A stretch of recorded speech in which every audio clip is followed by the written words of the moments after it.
nak baca kitab diri, kena kenal dulu diri tu. Kena kenal apa yang nak dibaca tu, bagaimana nak bacanya tu. Peristiwa di Gua Hira, Nabi didatangi oleh Jibril. Jibril peluk dia, Iqra bismi rabbikal ladzi khalaq. Bacakanlah olehmu. Iqra bismi rabbikal ladzi khalaq. Iqra, bacakanlah olehmu. Bismillah, bismi rabb, dengan nama, bismi rabb, dengan nama Rabbmu, dengan nama Tuhanmu.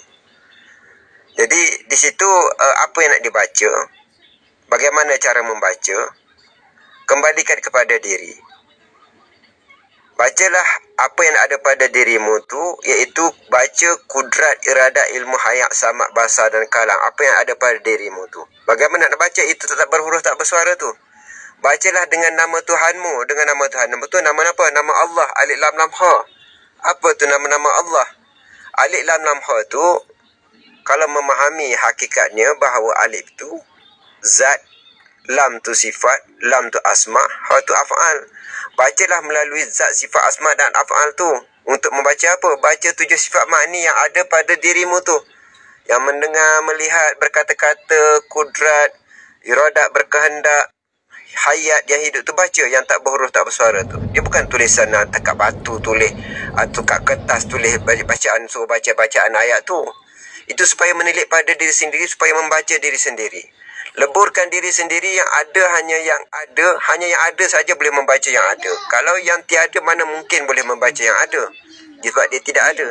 Jadi leburkan keakuan diri, leburkan diri, bacalah dengan nama Rabb tu, baca dengan nama zat, sifat, asma dan af'al. Bagaimana nak baca dengan zat, sifat, asma dan af'al? Di situ bahawa bacalah af'almu. Baca af'al tu perbuatan kamu tu daripada siapa? Perbuatan Allah, kudrat Allah. Jadi nak baca tu, baca mana? Bila kamu membaca perbuatan kamu, af'al tu yang kamu baca tu, af'al tu masyariat.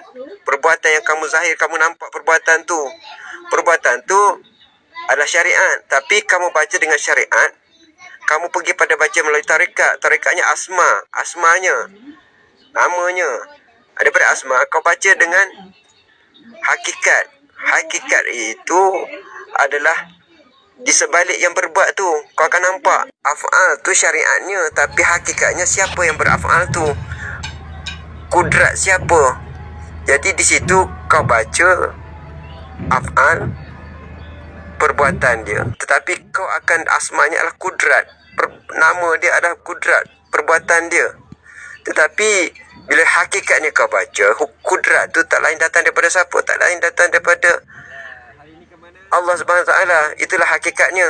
Jadi kau baca syariat, daripada syariat akan nampak tarikat, melalui tarikat akan nampak hakikat. Sempurna tiga-tiga bacaan ni, kau akan nampak baca makrifah. Maknanya kau nak baca dengan nama Allah, bukan sebut dengan nama, dengan huruf, dengan alif lam ha, bukan sebut dengan nama Allah. Kau baca dengan zat, sifat, asma dan af'al yang ada pada diri kau tu. Baca yang apa yang kau nak baca. Kau baca 7 sifat makni tu, kau baca pendengaran kau, kau baca penglihatan kau, kau baca kalam kau baca kudrat kau.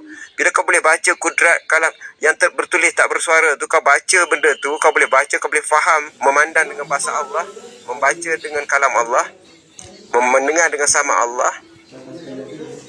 Alimun, ilmu Allah yang kau baca tu, kau akan mengenal bahawa tak lain daripada dirinya yang membaca dirinya sendiri, dirinya membaca kitabnya sendiri, dia berbuat pada dirinya sendiri, tak lain daripada wujud mawjud, tak lain daripada dirinya sendiri.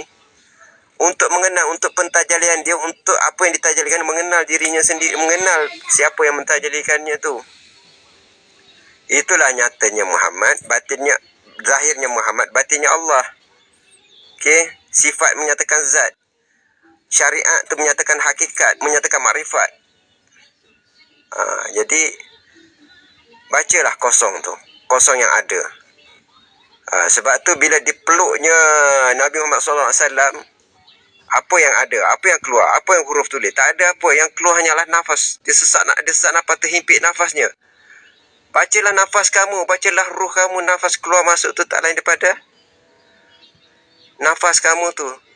Keluar masuk dipanggil nafas, bila meliputi dipanggil nyawa. Nyata wujud Allah. Okey. Jadi di situ keluar masuk adalah sirullah, naik dan turun adalah nur Muhammad, tak lain daripada nurullah. Bila berada meliputi dipanggil nyawa, nyata wujud Allah. Bila di situ kena baca dirimu. Baca siapa itu nafas, siapa itu nyawa, siapa itu roh, siapa itu Nur Muhammad, siapa itu Nurullah, siapa itu Allah, siapa itu pemilik hayat, hidup yang kekal, yang berdiri sendiri, dan baca sifat salbiah dia, sifat nafsiah dia, sifat 5 sifat salbiah dia, sifat ma'ani dan ma'nabiah dia. Tentang kitab diri, perjalanan Rasulullah apabila dia berada di Gua Hira tu, dengan kedatangan kehadiran malaikat Jibril tu, suruh dia baca Iqra bismi rabbikal ladzi khalaq, bacalah olehmu dengan atas nama Tuhanmu. Tujuan dia suruh baca tu, baca untuk mengenal Allah.